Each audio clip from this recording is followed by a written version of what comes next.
కథలు 5 కథలు చెప్తాను. 5 కథలు శ్రద్ధగా ఉందాం అనుకునేవాడు అక్షంతలు తీసుకోండి. మధ్యలో పని ఉంటుందో మేము వెళ్ళిపోతాం అనుకునేవాడు తీసుకోండి.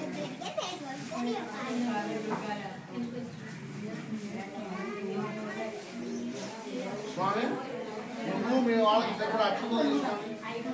అమ్మాయి ఆ అక్షంతలు ఎదురు వచ్చేది మూడు అక్షంతలు ఉన్నాయి, అది కూడా దీనిలోకి వచ్చి ఇంకో అక్షంతలు ఇద్దరిది కనిపిస్తాయి వారికి ఇద్దరి కలిపి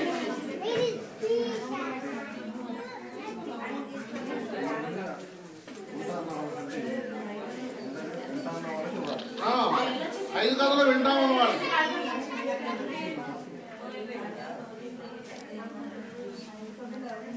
అయ్యా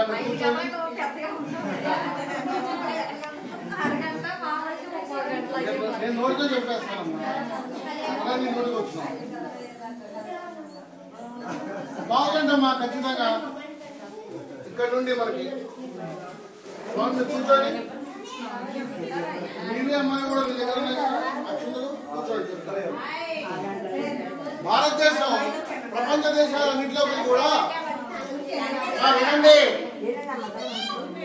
భారతదేశం ప్రపంచ దేశాలన్నింటిలోకి కూడా తలమాణిక్యం లాంటిది. తలమాణికం అంటే ఏంటి? తల మీద ఉండేటువంటిది కిరీటం, దాని మీద పెట్టినటువంటి మణికి ఎంత విలువ ఉందో అంత విలువ ఉందట భారతదేశానికి. కారణం ఏమిటయ్యా అంటే సాక్షాత్తు పరమేశ్వరుడు సృష్టి స్థితి లయకారంలో ఒకడైనటువంటి